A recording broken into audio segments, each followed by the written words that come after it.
कंधों पर बोझ जितना कम होगा, उड़ान उतनी ही ऊंची भर पाओगे।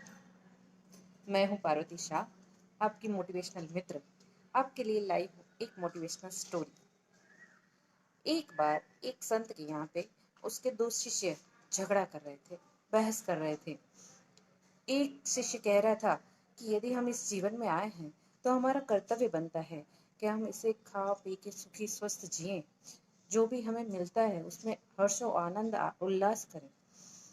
और दूसरा जो शिष्य था वो था फकीरी के फेवर में। वो चाहता था कि फकीरी के आनंद में ही बहुत आनंद है, और दोनों में बहस छिड़ गई थी। एक जीवन जीने के लिए वैभव चाहता था और दूसरा फकीरी। तब संत जी वहां पर आए तो उनसे पूछा गया कि गुरुजी अब आप ही फैसला कीजिए, ये इस तरह कह रहा है और मैं कह रहा हूँ कि फकीरी में आनंद है। तो गुरुजी ने, मैं आप दोनों को एक काम देता हूँ, उस काम को करने के बाद आपको खुद को ही पता चल जाएगा कि किसमें ज्यादा आनंद है। तो गुरुजी ने दोनों को एक चीज दी।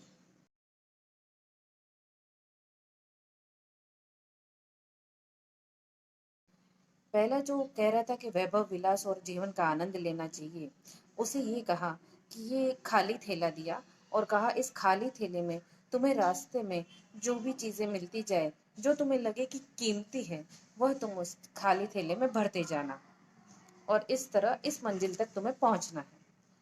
और दूसरा जो फकीरी के फेवर में था, उसे कहा कि ये तुम्हें पूरा थैला भरा हुआ फ्रूट्स से दिया हुआ है, फलों से भरा हुआ थैला दिया, जिसमें तुम्हें जो भी लगे कि यह जरूरतमंद है, जिसको फलों की जरूरत है, जो भूखा है, तो तुम उसे खिलाते जाना। इस तरह दोनों अपनी राह पर निकल गए। दोनों अपनी मंजिल की ओर आगे बढ़ रहे थे। जब पहला वाला था, उस रास्ते में उसे सोने की ईंटें मिली। एक ईंट मिली, फिर दूसरी ईंट मिली। ऐसा करते करते उसे काफी सोने की ईंटें मिली। तो वह तो सोने की ईंटें अपने झोले में, बैग में भरने लगा, और उसका वजन बढ़ता रहा। और उसी तरफ जो दूसरा फकीर था, उसका वजन बहुत ज्यादा था, लेकिन वो जैसे जैसे मंजिल की ओर आगे बढ़ रहा था, वैसे वैसे उसे जो भी जरूरतमंद दिखा, उसने उसको फ्रूट्स देना शुरू किया, और उसका झोला, उसका बैग खाली होने लगा, और वह मंजिल तक नजदीक पहुंच गया। जबकि वह जो था वैभव, जिसके पीछे पड़ा, वैभव के लिए जो फेवर में था, उसके बैग में बहुत ज्यादा वजन होने की वजह से वह आधी दूर तक ही चल पाया, और वो मंजिल तक नहीं पहुंच पाया। तो दोस्तों, इससे हमें क्या सीख मिलती है? कि हमें सिर्फ वैभव विलास और आनंद के पीछे घूम रहे हैं।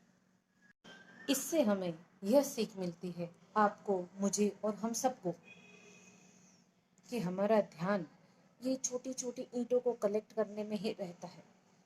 जबकि हमारे 60 साल के बाद आप गौर कीजिएगा, आपको कोई ये नहीं पूछेगा कि आपके पास बैंक बैलेंस कितना है। आपको यह पूछेंगे कि आपके कितने बच्चे हैं और आपका स्वास्थ्य कैसा है।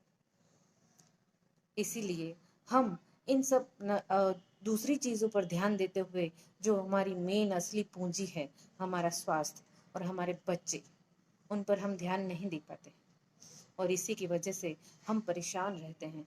जैसे वो छोटी छोटी ईंट को इकट्ठा करता गया और ज्यादा धन कमाने की इच्छा में खुद परेशान होता गया और मंजिल तक नहीं पहुंच पाया।